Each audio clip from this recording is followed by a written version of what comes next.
हत्याकांड में फैसला सुनाने से पहले जैसे ही कोर्ट की कार्रवाई शुरू हुई, अतीक अहमद तुरंत बोल उठा। कहा, न्यायालय अपना फैसला सुनाने से पहले 5 मिनट उसकी बात सुन लें, इसके बाद आप अपना फैसला सुनाएं। अतीक अहमद का कहना था कि जेल में बंद व्यक्ति द्वारा उसे पिस्टल पहुंचाए जाने की बात कही जा रही है।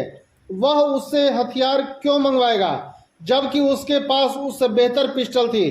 कोर्ट परिसर में अतीक अहमद और उसके भाई अशरफ और फरहान को कोर्ट में दोपहर 12:30 बजे लाया गया। बाकी सभी आरोपी जमानत पर जेल से पहले से ही बाहर हैं, तो वे कोर्ट में नहीं पेश हुए। अतीक अहमद ने कहा कि मामला केवल अपहरण का है। बसपा सरकार के बनते ही उसके खिलाफ गुच्छों में मुकदमे दर्ज किए गए। सारे मामले सियासी रंजिश की वजह से उसके खिलाफ दर्ज कराए गए हैं। उमेश पाल मामले में भी उसके खिलाफ केवल अपहरण का केस बनता है, इसलिए पत्रावली पर जो रिकॉर्ड है उसे देखकर ही फैसला सुनाएं। अतीक अहमद ने अपने बचाव में एक और तर्क रखा। अतीक ने कहा कि इस मामले में जो व्यक्ति जेल में बंद है उनके खिलाफ भी मुकदमा दर्ज किया गया। आरोप लगाया कि जेल में रहते हुए पिस्टल पहुंचाई गई। उसने कहा कि उससे अच्छी पिस्टल जब उसके पास थी तो वह जेल से क्यों मंगवाएगा। न्यायालय ने उसके तर्कों को सुना। इसके बाद कोर्ट ने दोष के बिंदु पर अपना फैसला सुनाया। अभियोजन पक्ष ने कहा कि अतीक अहमद के खिलाफ हत्या, अपहरण, रंगदारी, हत्या का प्रयास, गैंगस्टर जैसे संगीन मामलों में 50 से अधिक मुकदमे विचाराधीन हैं। सभी मुकदमे साक्ष्य के स्तर पर अलग अलग न्यायालयों में चल रहे हैं। अतीक का आपराधिक इतिहास है। यह भी तर्क प्रस्तुत किया गया कि इस प्रकरण के वादी उमेश पाल की हत्या भी की जा चुकी है, अतः यह प्रकरण दुर्लभतम श्रेणी का है। अभियुक्त अतीक को फांसी की सजा दी जाए। साथ में दिनेश पासी, खान, शौलत, हनीफ को अधिकतम दंड दिया जाए।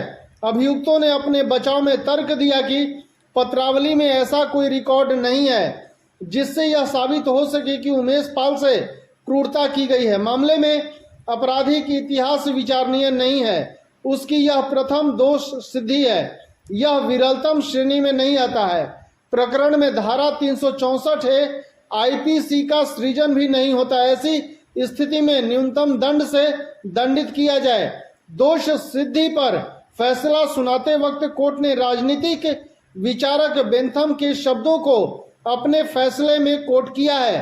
कहा कि बेंथम ने कहा है कि साक्षी न्याय की आंख और कान होते हैं।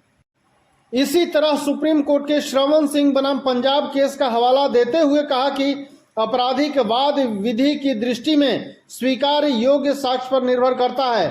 कोई साक्षी न्यायालय में साक्ष्य देकर अपने लोक कर्तव्य का निर्वहन करता है, जिसके आधार पर न्यायालय निर्णय करता है। कोर्ट ने सुप्रीम कोर्ट जाहिदा बेगम केस का भी हवाला दिया। कहा कि इस मामले में उमेश पाल का अपहरण करके उससे राजू पाल हत्याकांड में अभियुक्त द्वारा अपने पक्ष में बयान करवाया गया।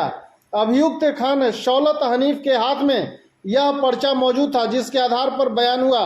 यह समस्त परिस्थितियां प्रकट करती है कि साक्षी को प्रतिकूल रूप से प्रभावित किया गया और अपने पक्ष में उसका बयान कराया गया।